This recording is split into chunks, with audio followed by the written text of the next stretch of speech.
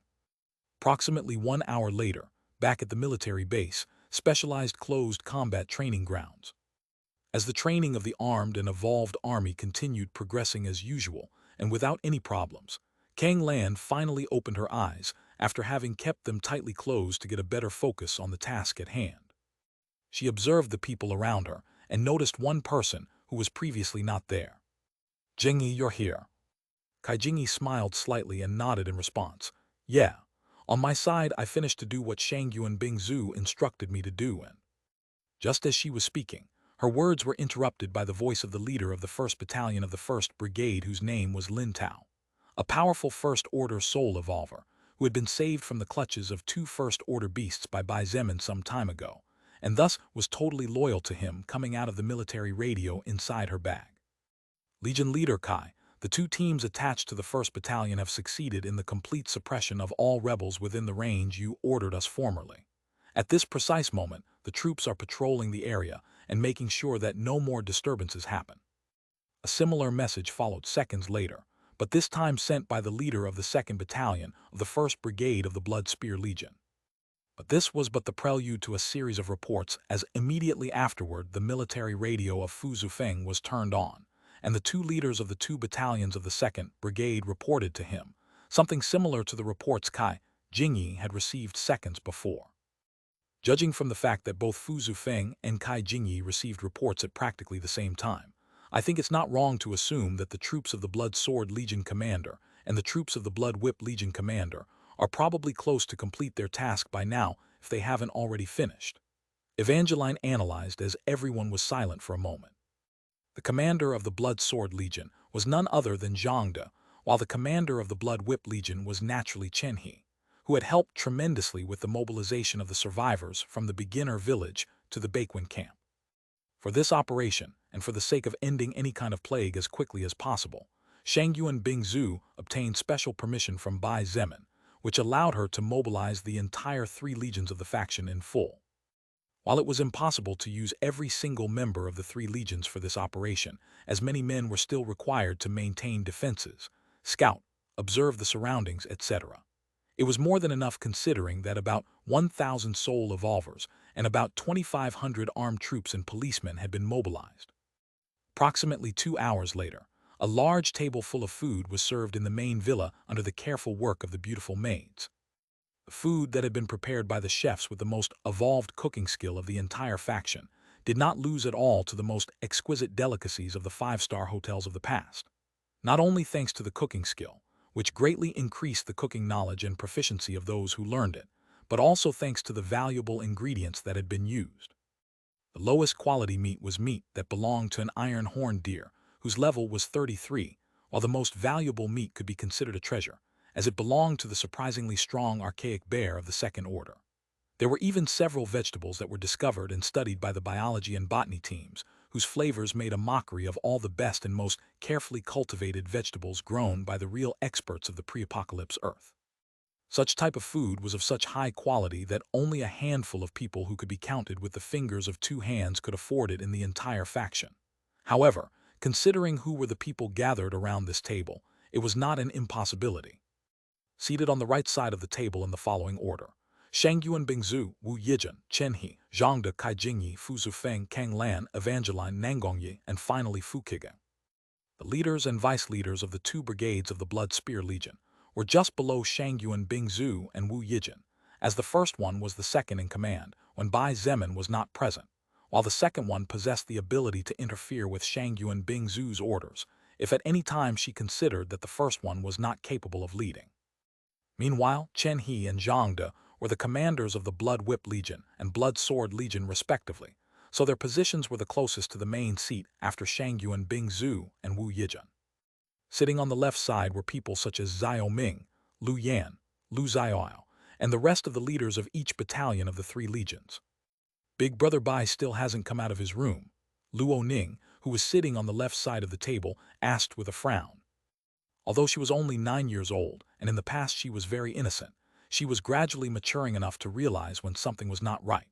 Therefore, she was beginning to see through the lie that Shangyuan Bingzu had told her before about Bai Zemin being busy with the spoils of war obtained during the purge on the Eastern Dragon's Back.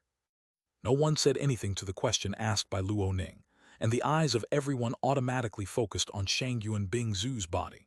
In fact, everyone was asking the same question, and many feared the worst since Bai Zemin had locked himself up immediately after returning from the battle on the bridge. Could it be? Could it be that the leader really had been severely wounded?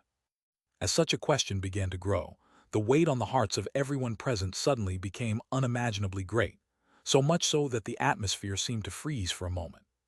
Shangyuan Bingzu slowly opened her eyes and carefully observed the expressions on the faces of everyone present. She, who had observed and understood the darker emotions that humans tried to hide, was confident in seeing beyond what their exteriors showed. However, Shangyuan Bingzu only noticed real concern, and even a bit of fear in the eyes of those present when the idea of Bai Zemin facing grave problems, which was perfectly normal considering that after having advanced so far they were all in the same boat. A boat which could easily sink if it lost its captain, as many would try to take control over the rudder that Bai Zemin had built. She turned her face to look at the empty seat at the head of the table for several seconds, and as she looked at that place where the true leader was supposed to be, her soft, melodious voice broke the silence. There is nothing to worry about. I know that many if not all of you are wondering why Bai Zemin has not appeared for the past 3 days. Being completely honest, while Bai Zemin came out of the war against the zombie race and the beast race physically unscathed, as his health stat is so monstrous that all his wounds healed in a matter of seconds, the same cannot be said regarding his soul. Soul trouble again, Wu Yijun whispered, and a flash of worry appeared in her beautiful big eyes. Everyone looked at each other in confusion, as this was the first time they had heard about someone's soul being damaged. However, for someone who was able to reconnect an arm which had been severed, and who was able to survive and regenerate a fist-sized hole that pierced his body from side to side, to not be able to leave his room for 3 days in a row, the matter should be very serious. Shangyuan Bingzu shook her head and continued, "Everything related to the soul is too far away from people like us, and will probably stay that way for a long time, so let's not think about matters that are beyond our reach. All you need to know is that Bai Zemin is not in danger by any means, and will probably wake up soon, as just before sitting at this table with all of you I went to check on his condition, and judging by his aura he will probably wake up in 1 or maybe 2 more days. I'm not sure when, but definitely soon." About 1 hour ago, Shangyuan Bingzu had gone to Bai Zemin's room to see how things were progressing. There, she found Lilith sitting beside him and tenderly stroking his hair. While the sight was not particularly pleasing to Shangyuan Bingzu's eyes, she simply inquired about Bai Zemin's current condition, and after getting the information she wanted, she left the room for fear of losing her mind and destroying the entire villa. "That's good." Xiao Ming nodded upon hearing Shangyuan Bingzu's words and slapped his chest as if relieved, as he said with lingering anger, "Fortunately, and all of us here are trustworthy people,